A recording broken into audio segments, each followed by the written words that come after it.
Chris, we've talked to you a bunch about Malachi, but just through this point, through 7 games, what stands out to you about how far he's come, even going back to that very first game against Oregon? Well, he just been really been able to really lock in on the game plan a lot more than he has. Not having a lot of experience as a lot of other guys on the team. I've been really impressed on just how he's been able to lock in on the game plan and learn a lot, really fast. And he's also been very consistent. So those are probably two things that pop out the most. Yeah, Chris. Last year, I guess after the game, Kirby's halftime speech got leaked about him wanting to break him and all this other. Mm. What's that like listening to those Kirby? Is it always like? Is it always fire and brimstone? And obviously, you've been around a lot of motivators. What would you Mm. say about the way Kirby delivers the message to the team? Yeah, he's pretty much the same, man. He's very passionate about us and the team, and it rubs off on us. And he does a great job of getting us pumped up for the games and making sure we stay attentive to detail throughout the games. And that's just the kind of guy he is, man. He has a lot of love for this university. He has a lot of love for the team, and I think it rubs off on us pretty well.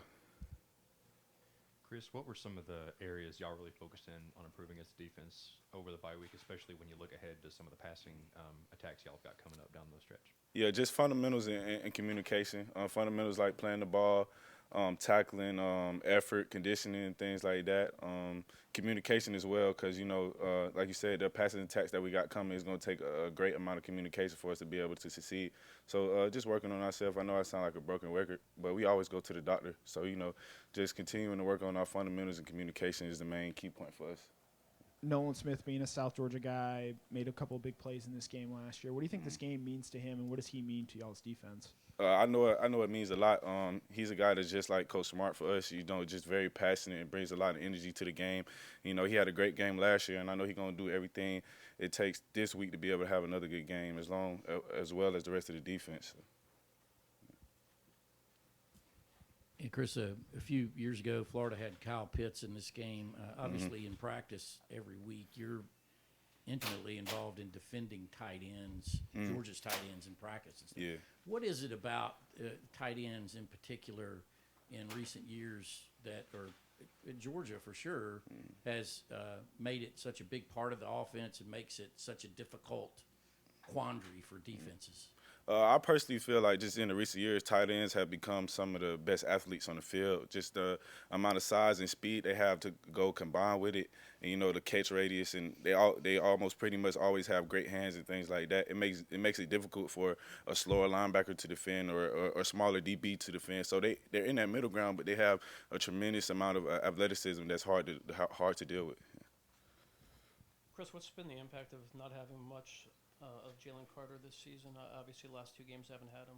How have you guys managed that? Well, we obviously been missing him. He's a great part and a big key to our defense. But we got guys behind him, a lot of young guys that have been able to step up this year and get a lot of experience. And hopefully we can get Jalen Carter back very soon. Chris, I know you guys preach composure. Kirby preaches that all the time. But coming up a game like Florida or a bigger game like what may come up, is there some emotions that you just can't help? Is there some stuff, some excitement, some fire that does it come up, or is it easy just to kind of stay in that moment and not get emotional about it? How do you handle that?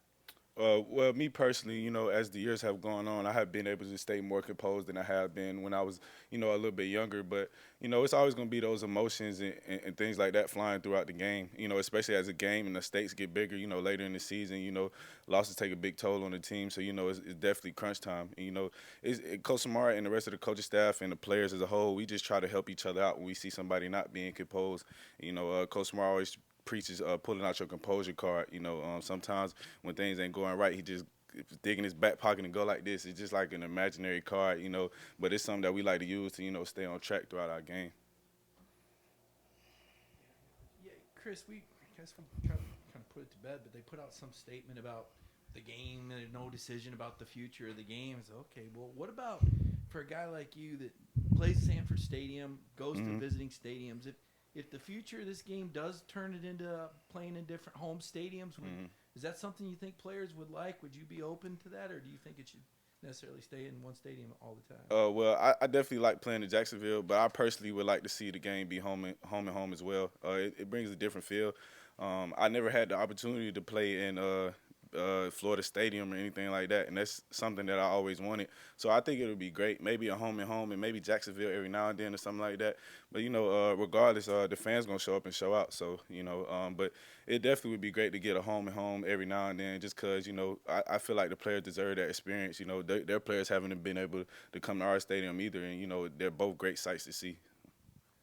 Chris, as one of the veterans on this team who's been through this game, what are some of your favorite memories of having played Florida the last few years? Just the game as a whole, just like when you step into the stadium and you see the crowd split 50-50 and the build up, and it's always a great game between us two. So just the whole spectacle as a whole, it's a great rivalry, and I'm pretty sure the game is gonna live up to its past this week.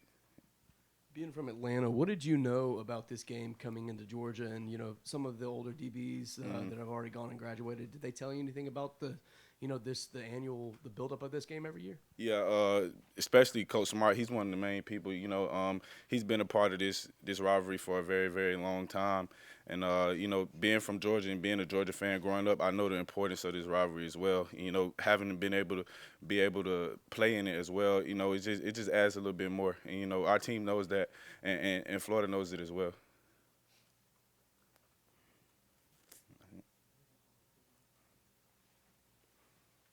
Chris, obviously you were on the field the last time Florida won in this series a couple years ago, and last year total yards they actually had more than you. I know you guys are huge favorites, but just in terms of the team's awareness of what could happen in this game, despite you guys being a 3-touchdown favorite, can you speak to that?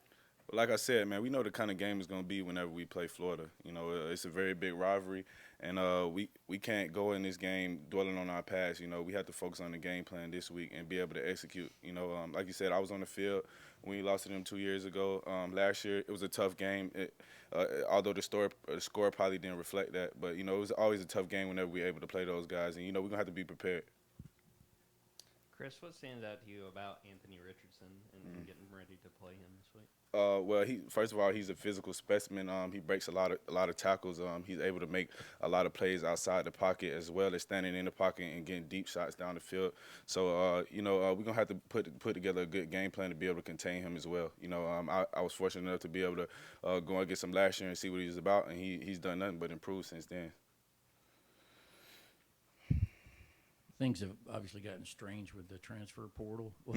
What's your relationship with Brenton Cox now, if anything, and Jalen Kimber being down there? I got a great relationship with Jay Boog. He was with us last year, and Brenton Cox as well.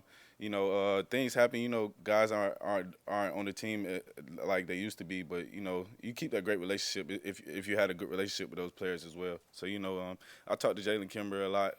Talk to Brenton Cox every now and then. And, no love lost, but when we step in between those lines, he's ready to go to work. It's a business trip.